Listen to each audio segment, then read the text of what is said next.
In the pre-dawn gray of March 2nd, 1943, Captain Hiroshi Tanaka grips the bridge rail of his destroyer, the Hayate, as a lookout's cry pierces the humid air. Aircraft bearing southwest. Through his binoculars, Tanaka sees them. Not the expected high-altitude bombers, but something terrifying. B-25 Mitchells skimming the wavetops at impossible speed, their noses bristling with guns. Behind him, 8 transport ships carry 7,200 men who will never see New Guinea.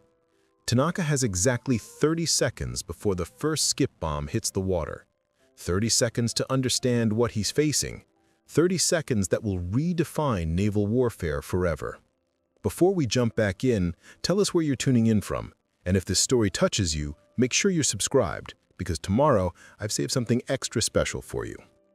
It is January 1943, and in the sweltering command center at Rabaul, New Britain, Lieutenant General Kenji Matsumoto faces a crisis that threatens Japan's entire position in the Southwest Pacific.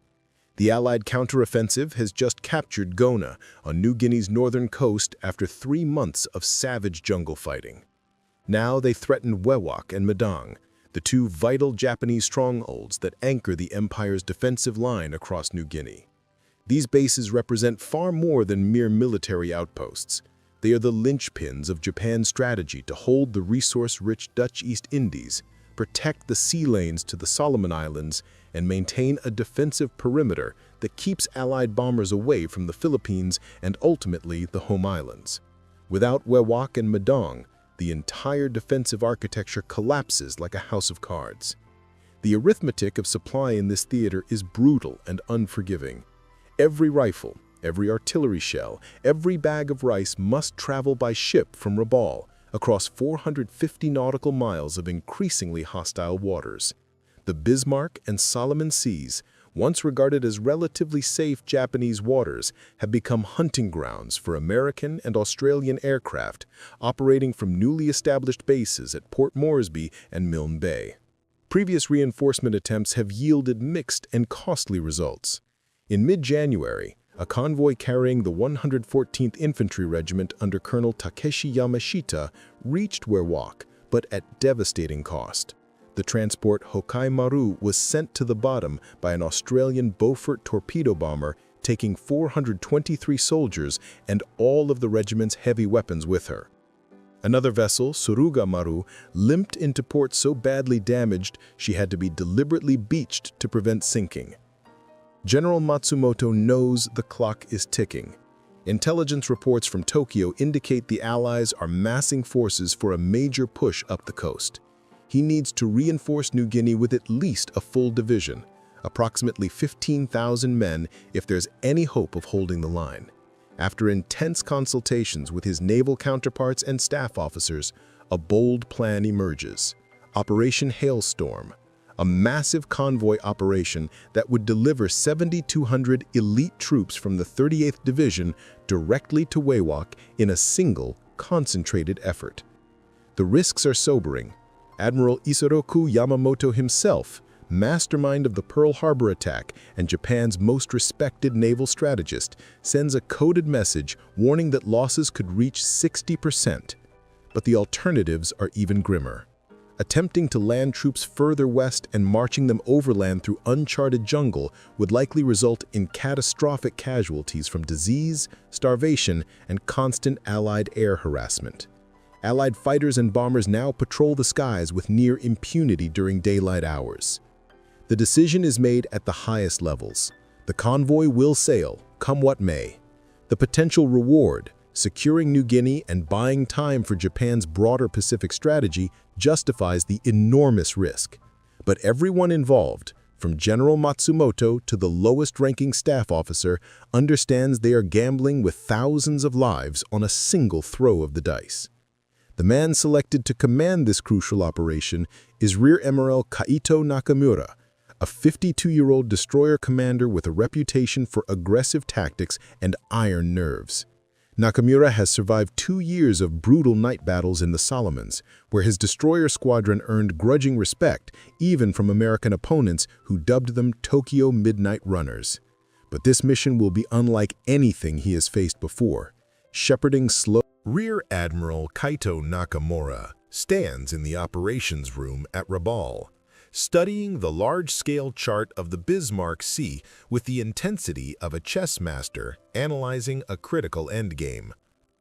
At 52, Nakamura's face bears the weathered lines of a man who has spent 3 decades at sea, but his eyes remain sharp and calculating. His reputation as a destroyer commander is legendary. During the Guadalcanal campaign, his squadron sank 2 American destroyers in a night engagement without losing a single ship. But Operation Hailstorm presents challenges unlike anything in Nakamura's experience. His force consists of 8 destroyers: the Hayate, wearing his flag, Akebono, Inazuma, Hibiki, Suzukaze, Tanikaze, Urakaze, and Hamakaze. These are among the Imperial Navy's finest warships, each commanded by a hand-picked officer with proven combat experience. Their crews have trained together for months, developing the split-second coordination that makes Japanese destroyer operations so deadly in night combat. However, this time his sleek, powerful destroyers must protect 8 lumbering transport ships loaded to capacity with soldiers and supplies. The convoy's maximum speed is an agonizing 6.5 knots, slower than a recreational jogger. For Nakamura, accustomed to slashing through enemy waters at 35 knots, this crawling pace feels like trying to fight with one arm tied behind his back. Every minute at this speed is an invitation for Allied aircraft to find them, track them, and destroy them. The transports themselves represent a cross-section of Japan's merchant marine pressed into military service. Ryusei Maru, Konan Maru, Nagata Maru, Kembu Maru, Aiyo Maru, Sankei Maru, Taimei Maru, and Shinryu Maru. Their captains are experienced civilian mariners who understand cargo handling and navigation, but most have never faced sustained air attack.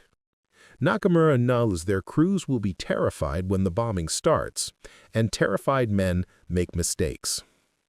The 7,200 soldiers of the 38th Division's 229th Regiment boarding these transports represent some of Japan's best-trained infantry.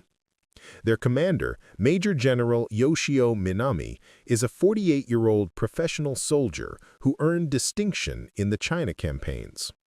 Minami's men are combat veterans, hardened by 2 years of fighting, but most have never experienced naval combat or air attack at sea. They will be helpless passengers, their fate entirely in the hands of the ship's crews and destroyer escorts. Nakamura's operational plan reflects painful lessons learned from previous convoy disasters. Rather than taking the direct route across open water, where they would be exposed to air attack for maximum duration, the convoy will hug the northern coast of New Britain. The island's mountain ranges will provide some radar shadow and force attacking aircraft to approach from limited directions. The final approach to Wewak will be the most perilous, a 100-mile dash across open water where they will be completely vulnerable.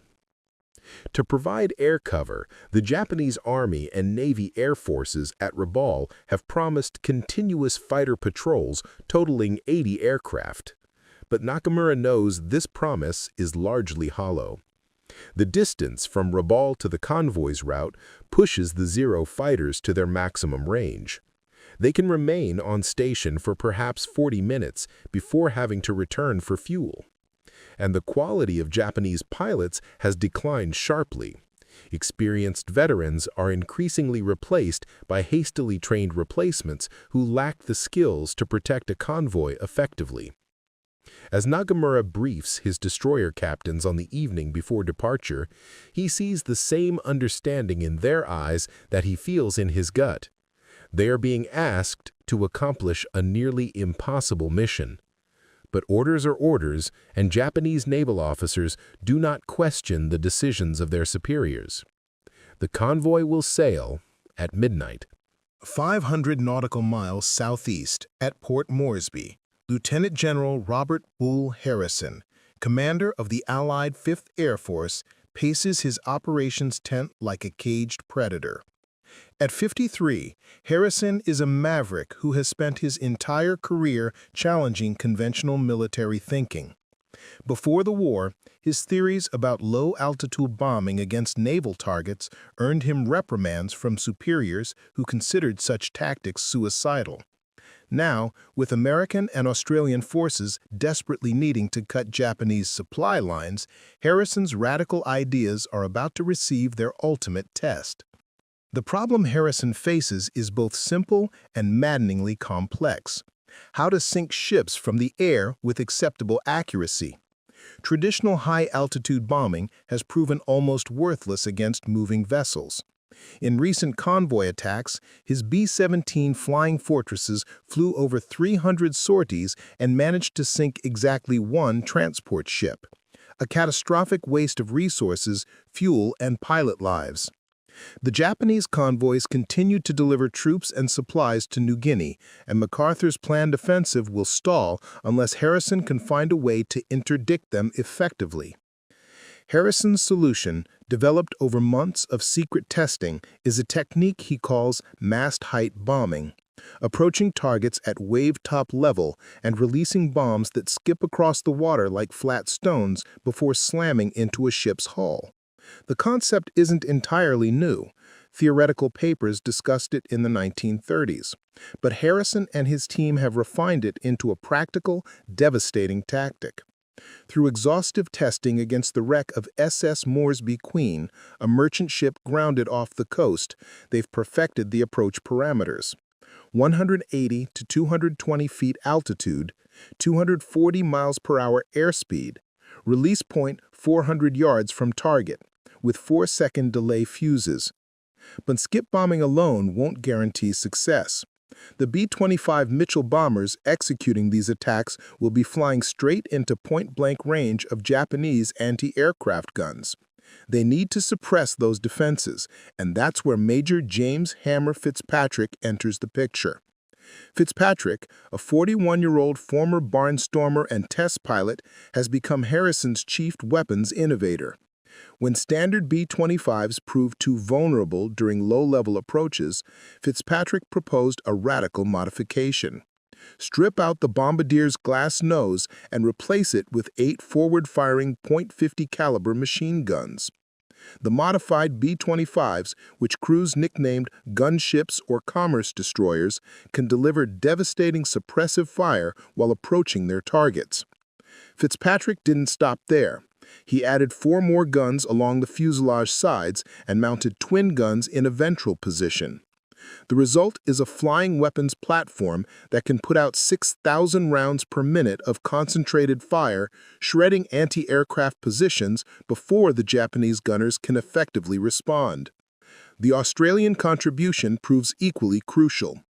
Wing Commander Patrick O'Sullivan of the Royal Australian Air Force's No. 22 Squadron, flying Bristol Beaufighters, has developed complementary low-level attack tactics. The Beaufighter, armed with 4 20mm cannons and 6 machine guns, excels at suppressing ship defenses. O'Sullivan's tactical innovation is timing. His Beaufighters will sweep in first, engaging anti-aircraft positions and creating chaos, followed immediately by the American skip-bombing B-25s, before the Japanese can recover. On February 18th, reconnaissance photos from Rabaul Harbor arrive at Harrison's headquarters.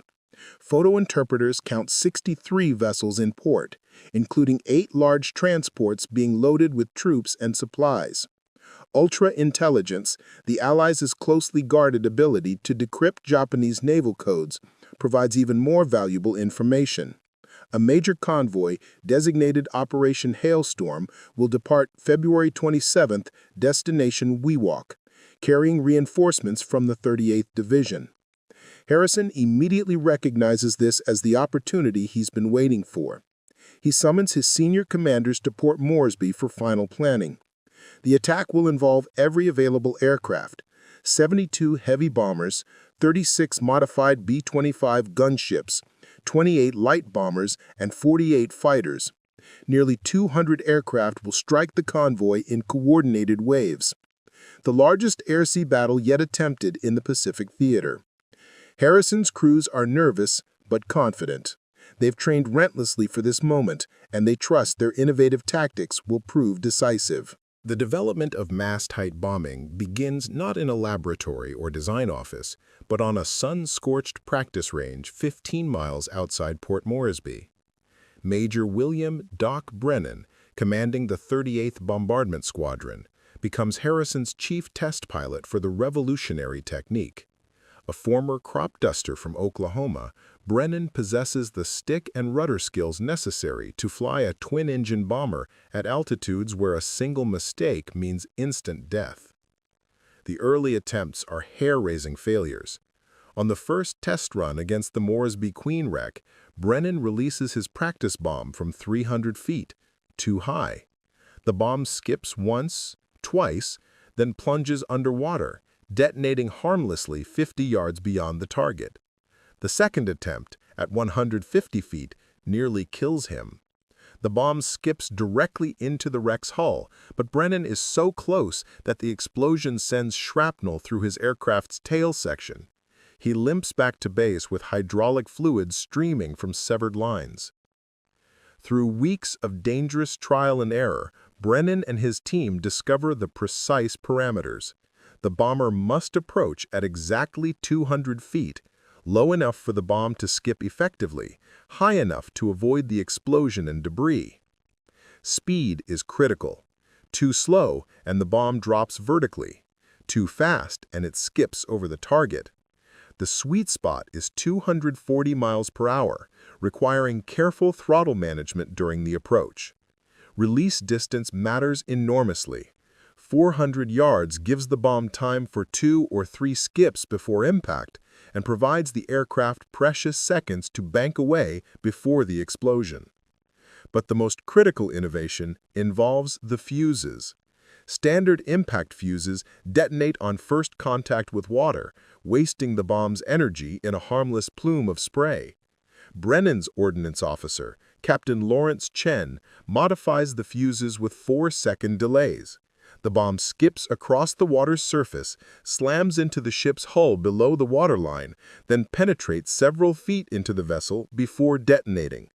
The result is catastrophic damage to a ship's most vulnerable area, hull breaches that flood engine rooms and magazines, ensuring rapid sinking. Meanwhile, Major Fitzpatrick's gunship modifications transform B-25 bombers from vulnerable targets into flying gun platforms. The work is painstaking and dangerous. Aircraft mechanics strip out the bombardier's glass nose section, replacing it with welded steel plate housing 8.50 caliber Browning machine guns. The guns are synchronized to converge at 300 yards, exactly where the aircraft will be when engaging ship defenses. Additional weapons are mounted along the fuselage in hand-fabricated aluminum fairings, each requiring custom engineering to handle recoil forces that the aircraft was never designed to absorb. The ammunition feed systems prove particularly challenging. Each gun requires a continuous belt of ammunition, but there's limited space in the modified nose section. Chen's team develops a revolutionary dual-feed system using flexible chutes that can supply 500 rounds per gun without jamming. They also experiment with ammunition loads, standard ball rounds mixed with armor-piercing incendiaries and tracers in a 5-to-1 ratio that maximizes both destructive effect and visible accuracy for the pilots. Testing the gunships revealed unexpected challenges. The first time a pilot fires all guns simultaneously, the recoil nearly stalls the aircraft. They learn to fire in bursts, 6 guns at a time, creating a rolling thunder of fire that maintains aircraft stability while delivering devastating firepower. The noise inside the cockpit becomes so intense that pilots begin suffering temporary hearing loss. Flight surgeons issue custom earplugs and recommend firing sequences that minimize sustained noise exposure. The Australian Beaufighter crews developed their own innovations under Wing Commander O'Sullivan's leadership. They discover that attacking in pairs, with one aircraft slightly ahead and offset, creates overlapping fields of fire that no anti-aircraft position can survive. They also perfect the art of the dead stick approach, throttling back engines while approaching from the target's blind spot, then firewall throttles at the last second for maximum surprise. By late February, Harrison's revolutionary tactics are refined and ready. His crews have practiced until the procedures become instinctive. Now they need only one thing, a target worthy of their new capabilities. On the night of February 27, 1943, as tropical darkness settles over Simpson Harbor at Rabaul, the convoy begins its ponderous departure. One by one, the 8 transports ease away from the docks, their decks packed with soldiers who watch the lights of Rabaul fade into the distance. Many of these men sense, with the dark intuition common to combat veterans, that they are looking at civilization for the last time. The destroyers circle the formation like protective wolves, their battle stations manned despite being in supposedly friendly waters. At precisely 2300 hours, Rear Admiral Nakamura signals from the bridge of Hayate. All ships proceed, course 320 degrees, speed 6 knots. The convoy moves into the black waters of the Bismarck Sea, navigation lights extinguished, radio silence absolute. Only the phosphorescent glow of wake turbulence marks their passage through the darkness. The first 18 hours pass without incident, blessed with weather that becomes their temporary ally. A tropical depression sweeps through the region, bringing low clouds, rain squalls, and visibility measured in hundreds of yards rather than miles. The soldiers, many violently seasick in the wallowing transports, nonetheless feel relief with each passing hour. Japanese meteorologists at Rabaul predict the weather will hold for another day, perhaps long enough to reach Wewak's protective shore batteries. But on the morning of February 29th, as the convoy rounds the northwestern tip of New Britain and turns southeast toward the Vitiaz Strait, the weather begins clearing. Nakamura, standing on Hayate's bridge studying the breaking clouds with growing unease, knows their luck is running out. He orders all ships to increase vigilance and directs his destroyer captains to maintain maximum dispersion around the transports. If aircraft come, he wants overlapping fields of anti-aircraft fire. At 1420 hours on March 1st, the clouds part completely for perhaps 3 minutes. In that brief window, an Australian B-24 Liberator, piloted by Flight Lieutenant Marcus Webb, conducting a routine reconnaissance sweep, spots the convoy below. Webb can scarcely believe his luck. 8 transports, 8 destroyers, exactly where Allied intelligence predicted they would be. He immediately breaks radio silence, transmitting the coordinates that will seal the convoy's fate. Multiple contacts, position 04 degrees 15 minutes south, 147 degrees 42 minutes east, course 130 degrees, speed estimated 6 knots. The coded message reaches Port Moresby within minutes. At 5th Air Force Headquarters, the atmosphere electrifies as Webb's contact report is decoded. General Harrison issues immediate orders, all available aircraft to prepare for maximum effort strike. However, there's a critical timing issue. The convoy has been spotted earlier than expected, still close enough to New Britain that Japanese fighters can provide substantial cover. Harrison makes a calculated decision. The first attack will be conventional high-altitude bombing by B-17s designed to damage and slow the convoy. The decisive skip-bombing assault will wait until tomorrow, March 2nd, when the convoy will be in more restricted waters with less room to maneuver. The morning of March 2nd brings the first American strike. 24 B-17 Flying Fortresses approach at 7,000 feet, their tight formations maintained despite harassment by approximately 25 Japanese Zero fighters that rise to intercept. Captain Hiroshi Tanaka, commanding the destroyer Fayate and serving as Destroyer Division 4 commander, watches from his bridge as the giant 4-engine bombers release their deadly cargo. Waterspouts erupt around the convoy as bombs fall. Most miss, but the transport Tame Maru takes a direct hit amidships, breaks apart with sickening speed, and sinks within 8 minutes. Another transport, Konan Maru, suffers damage to her engine room and begins falling behind the formation, trailing black smoke. Tanaka immediately orders Hayate to drop back and rescue survivors from Tame Maru.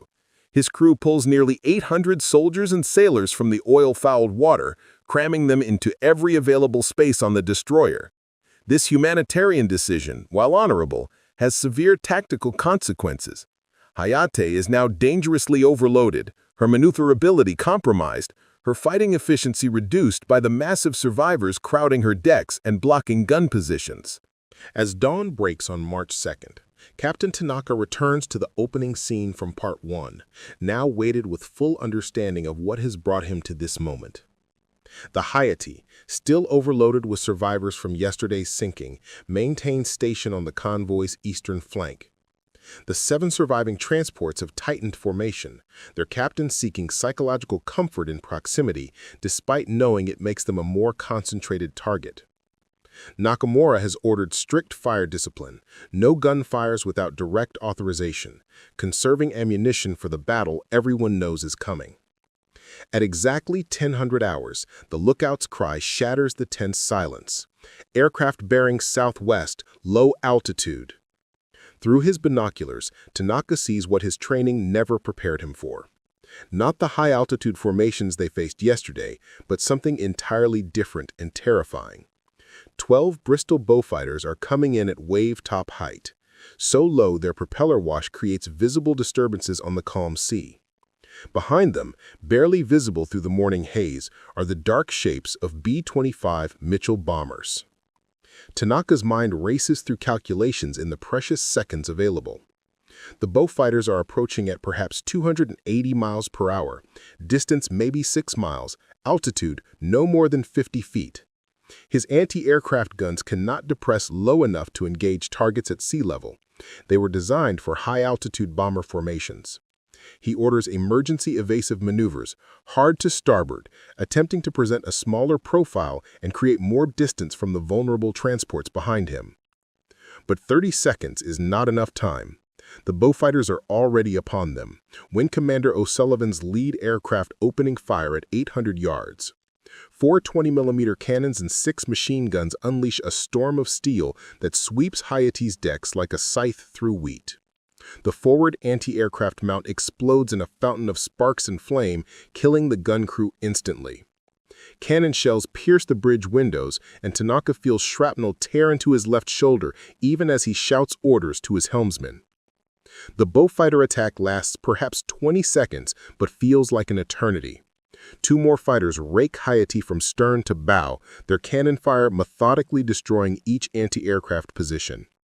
Survivors from yesterday's sinking, crowded on the deck with nowhere to hide, are cut down by the dozens. The destroyer's ability to defend herself is gutted before she can fire a single round in response. Then come the B-25s, and Tanaka understands in that instant that he is witnessing the future of naval warfare, a future where his ship has no place. Major Brennan's lead aircraft, Thunder Run, approaches Hayate at 240 miles per hour, altitude 200 feet. The bomber's nose-mounted guns are already firing, tracers walking across the water and then stitching up Hayate's hull. At 400 yards, Brennan releases both bombs and pulls up sharply, his wingtips seemingly close enough to touch Hayate's forward mast. Tanaka watches in horrified fascination as the bombs skip across the glassy water. Once, twice, 3 times, each skip losing momentum, each bounce bringing them inexorably closer. The first bomb slams into Hayate's hull just below the waterline, forward of the bridge. It doesn't explode immediately. The 4-second delay fuse allows it to penetrate deep into the ship's structure. When detonation comes, the blast is magnified tenfold by the confined spaces. The entire forward section lifts visibly from the water, deck plates peeling back like opened sardine cans. The second bomb hits aft, near the engine room. The explosion ruptures fuel lines and breaches the hull in multiple places. Hayate immediately begins listing to port as seawater floods into her vitals. Tanaka, bleeding from shrapnel wounds and half-deafened by the blast, realizes her ship has perhaps 5 minutes before she rolls over completely. Around him, the entire convoy erupts into chaos as more B-25s select their targets with brutal efficiency. By 10:20 hours, just 20 minutes after the first Beaufighter swept through the convoy, The Battle of the Bismarck Sea has effectively ended as an organized military engagement. What remains is chaos, horror, and the grim mathematics of survival. Captain Tanaka, his left arm useless from shrapnel wounds, orders abandoned ship as Hayate lists past 30 degrees. The destroyer that carried Rear Admiral Nakamura's hopes for protecting this convoy is now a dying vessel, her deck slick with oil and blood. Tanaka's crew moves with disciplined efficiency despite the catastrophe unfolding around them. They launch life rafts, throw lines to men already in the water, and systematically evacuate the hundreds of soldiers rescued just yesterday from Taime Maru. The cruel irony is not lost on Tanaka. He pulled these men from the sea only to watch them enter it again, this time with even less hope of rescue. As Hayate begins her final role, Tanaka is physically dragged from the bridge by his executive officer. He watches from a life raft as his command slips beneath the surface, her propellers still turning uselessly as she disappears into the deep blue waters of the Bismarck Sea. The transport Ryusei Maru, loaded with 1,100 soldiers of the 229th Regiment, burns from stem to stern. Her captain, a 62-year-old merchant marine veteran named Suzuki Katsuro, managed to beach her on a nearby reef in a desperate final act, but the fires consuming her below decks make survival impossible. Soldiers leap from her burning hull into shark-infested waters, many without life preservers, their equipment and weapons dragging them down. The oil splick spreading from Ryusei Maru's ruptured tanks ignites, creating a ring of fire that traps dozens of swimmers. Their screams carry across the water to other survivors, a sound that will haunt rescue crews for the rest of their lives. The destroyer Suzukaze, commanded by Captain Minoru Saito, circles desperately through the debris field, her crew pulling survivors from the water with boat hooks and lines. But there are simply too many men and too few ships. Saito faces impossible choices: rescue soldiers first or prioritize experienced sailors, save the wounded or focus on those with better chances of survival. He chooses to save as many as possible without discrimination, but his ship can only hold so many. By 10:45 hours, Suzukaze has over 900 men aboard, triple her normal complement, and still there are thousands more in the water.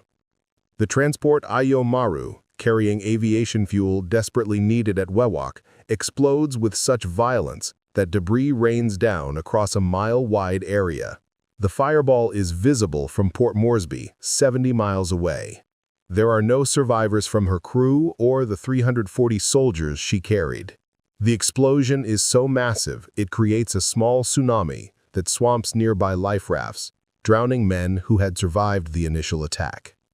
Major General Yoshio Minami, commander of the 229th Regiment, finds himself clinging to a piece of deck planking alongside a teenage private who cannot stop vomiting seawater. Minami, who has commanded thousands of men through campaigns in China and the Philippines, is now reduced to the same desperate struggle for survival as the lowest-ranking soldier.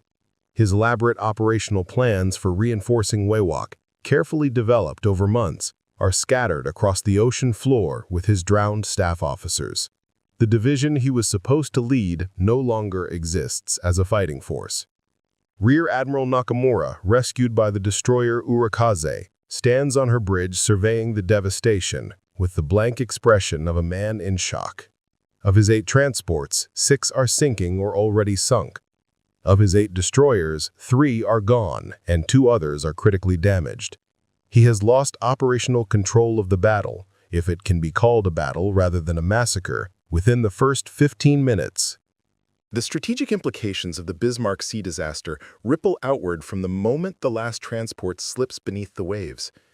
In Tokyo, Imperial General Headquarters receives Rear Admiral Nakamura's terse after-action report on March 4th with stunned disbelief. Of 7,200 troops embarked at Rabaul, fewer than 1,400 reach Wewak. The destroyers that survived spend the next 36 hours frantically searching for survivors, rescuing approximately 2,400 men who will be returned to Rabaul. But nearly 3,400 Japanese soldiers and sailors are dead, killed in action, drowned, or taken by sharks in the oil-slicked waters. Admiral Isoroku Yamamoto, architect of Pearl Harbor and Combined Fleet Commander, writes in his private diary, "We have lost the fundamental ability to conduct daylight convoy operations within range of enemy land-based aircraft. The skip bombing technique demonstrates that surface vessels are no longer viable for troop transport in contested waters. Our logistic strategy for the entire Southwest Pacific Theater must be rebuilt from the ground up." The immediate tactical impact is devastating. Lieutenant General Matsumoto at Rabaul must now inform Tokyo that reinforcing New Guinea by conventional convoy is impossible. The 38th Division, split between Rabaul and a handful of survivors who reached Wewak, can no longer function as a cohesive fighting force. Within weeks, Imperial Headquarters issues new directives. From now on, only submarines and fast destroyer runs under cover of darkness, what American forces derisively call rat runs, will be used to supply isolated garrisons. The amounts of men and material that can be moved by these methods is a fraction of what convoy operations could deliver. For the Japanese positions at Wewak and Madong, the battle represents a death sentence delivered in slow motion. Without reinforcement and adequate supplies, these garrisons are now effectively isolated fortresses, condemned to fight and die where they stand. Lieutenant General Matsumoto, in his final report, before being recalled to Tokyo in disgrace, writes bluntly, "New Guinea is lost. The question is no longer whether we can hold, but how long we can delay the inevitable Allied advance." The Allied command structure responds to the victory with barely contained euphoria. General Harrison is promoted to lieutenant general and awarded the Distinguished Service Cross. His innovative skip-bombing tactics are immediately classified as top secret and distributed to other Air Force commands throughout the Pacific. Within 3 months, modified B-25 gunships are operating from bases in the Solomon Islands, the Philippines, and even China, making Japanese shipping movements hazardous across the entire theater. The technological revolution continues to accelerate. North American Aviation, manufacturer of the B-25, begins incorporating gunship modifications directly into production aircraft, creating purpose-built anti-shipping variants designated B-25G and later B-25H. These aircraft feature a 75mm cannon in the nose in addition to the machine guns, essentially a flying tank destroyer capable of penetrating even heavy cruiser armor.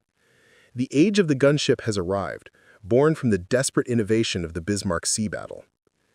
The intelligence implications prove equally significant. The fact that Allied forces knew exactly where the convoy would be, when it would arrive, and what route it would take confirms to codebreakers that their penetration of Japanese naval codes remains undetected.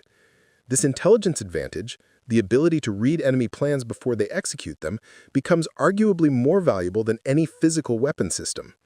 The Japanese, attributing the convoy's detection to lucky reconnaissance rather than code-breaking, continue using compromised cipher systems for another 18 months, providing the Allies with an insurmountable strategic advantage. The psychological impact on Japanese naval forces cannot be overstated. Destroyer captains who once eagerly sought combat missions now regard convoy escort duty as a death sentence. Morale plummets among transport ship crews, many of whom are civilian mariners pressed into military service. Desertions increase. Several transport captains fake mechanical problems to avoid sailing into the convoy killing zone between Rabaul and New Guinea. Today, more than 80 years after that clear morning of March 2, 1943, the waters of the Bismarck Sea flow calm and undisturbed above the wrecks that lie scattered across the seabed.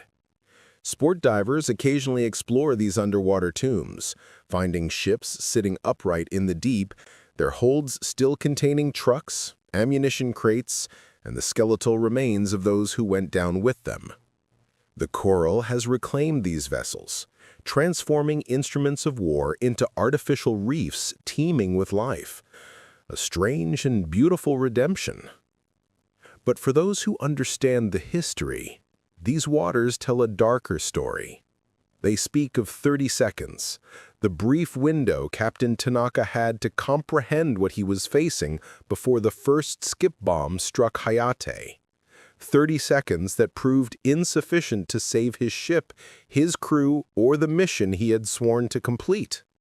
30 seconds that represented not just the end of a battle, but the end of an era in naval warfare. The Battle of the Bismarck Sea fundamentally redefined maritime combat. It demonstrated with brutal clarity that surface vessels could no longer operate safely within range of land-based aircraft without controlling the airspace above them. This lesson, written in the blood of 3,400 Japanese servicemen and etched into the hulls of 8 sunken transports, reshaped naval doctrine for every nation. The age of the battleship, already declining after Pearl Harbor and Midway, accelerated toward its conclusion. The age of air power had truly arrived. The human stories behind the statistics deserve remembrance beyond cold historical analysis. Captain Tanaka survived his wounds and the war but never commanded another ship. In interviews conducted decades later, he spoke with lingering guilt about the soldiers he rescued from Taimei Maru, only to lose again when Hayate sank. "I saved them once," he said quietly, "but I could not save them twice. They trusted me, and I failed them." This survivor's burden, the weight of decisions made in impossible circumstances, haunted many who lived through the battle. Major Brennan, who led the skip bombing attack, received the Distinguished Flying Cross but found the victory hollow. In letters to his wife, he described watching men die in burning oil slicks.